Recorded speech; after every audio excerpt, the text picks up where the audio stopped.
Partir d'une famille et être entouré de plein d'inconnus, je trouve que ça, c'est vraiment bouleversant. On mesurait que dans le cadre de la protection de l'enfance, il y avait des enfants qui étaient un petit peu à la marge, ceux qui fuguaient, ceux qui fuyaient les collectifs ou les réponses qui étaient proposées. Ces parcours-là, ils nous ont intéressés et donc on a réfléchi à un projet qui allait s'adapter aux besoins et au rythme des enfants. Et c'est comme ça qu'est né le lieu. Aujourd'hui, le lieu a 3 maisons, celle de Mulhouse, c'est le siège, celle de Colmar et celle de Belfort.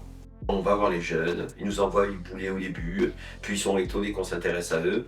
On leur laisse le temps en fait d'apprendre à nous connaître, de nous faire un tout petit peu confiance au départ. Je les ai un peu fait galérer parce que moi j'aime pas qu'on m'appelle. Me donner un rendez-vous, je venais presque jamais, mais je venais toujours de moi-même. On avait dit qu'on était référent de toutes les situations. On s'est dit qu'une maison qui pouvait vivre correctement, c'était une maison avec 14 enfants maximum, accompagnée par 5 professionnels. Les moyens alloués à notre fonction aujourd'hui ils nous permettent vraiment de connaître le jeune, de connaître ses attentes, d'identifier ses besoins. Vu qu'on va en direction du public, des fois les collègues on ne les voit pas dans la maison. Ils vont auprès des jeunes qui sont en errance ou qui sont dans d'autres espaces. C'est un cadre souple qui s'adapte aux besoins des gamins et pas aux besoins des professionnels.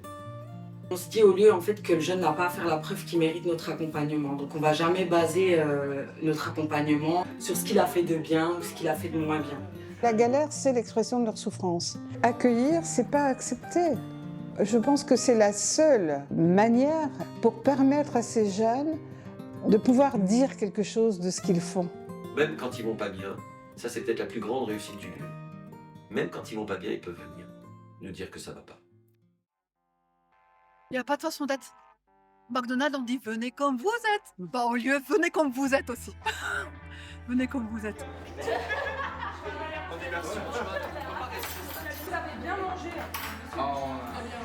Ils sont trop accueillants. Je sais pas si vous avez remarqué aussi, mais quand vous venez, c'est la bise, ils rigolent entre eux. On peut voir Myriam et Loris se chamailler ensemble. Enfin, je trouve que c'est apaisant.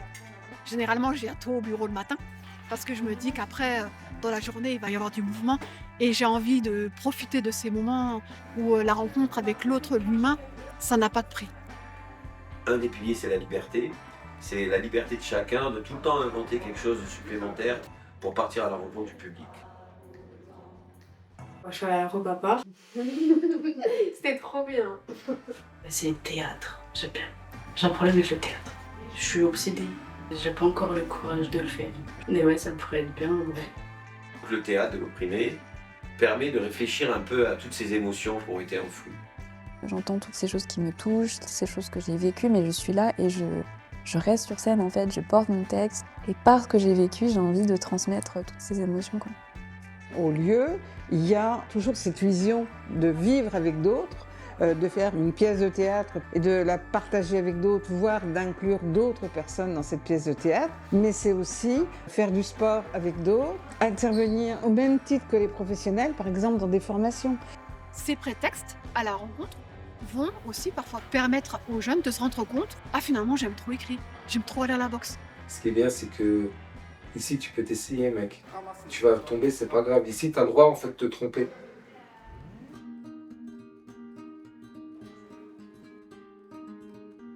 Une seule chose dont on va être certain, c'est de douter de ce qu'on va faire.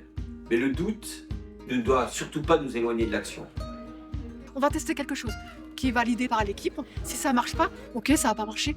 Pourquoi? On va essayer de réfléchir ensemble vers quelle autre piste on peut aller et hop, on y va. Là où il n'y a rien qui est fait, où il n'y a que des paroles, nous on va tenter de poser des actes. Les professionnels ont su développer des pratiques qui ont répondu au projet et qui l'ont même dépassé. Ils l'ont dépassé en faisant preuve de beaucoup d'engagement, ça c'est fondamental, et d'intérêt, voire d'amour, je crois qu'on peut le dire, pour les jeunes avec qui ils travaillent. Pour moi, c'est clairement une structure atypique. Il y a vraiment la place pour inventer, créer de nouvelles hypothèses de travail en faveur des jeunes, quoi. Si on parle d'évolution en termes d'attente institutionnelle, c'est plus compliqué à exposer. Mais en fait, on les voit évoluer parce qu'ils sont plus dans l'échange, parce qu'ils sont plus souriants, parce qu'ils vont s'autoriser à aller faire une sortie alors qu'ils voulaient voir personne. Avant, j'étais timide et puis là, j'arrive à parler aux gens, pas avec eux, mais j'arrive. Moi, j'ai confiance en moi, entre guillemets, maintenant grâce au lieu, du coup, parce qu'avant, j'avais pas confiance. Mais j'ai confiance en nous, entre guillemets. Parce que du coup, je dis aussi que le lieu, il est avec moi. Le lieu est une poche qui réchauffe, où chacun peut pas à pas inventer sa place dans le monde avec sa richesse et sa singularité.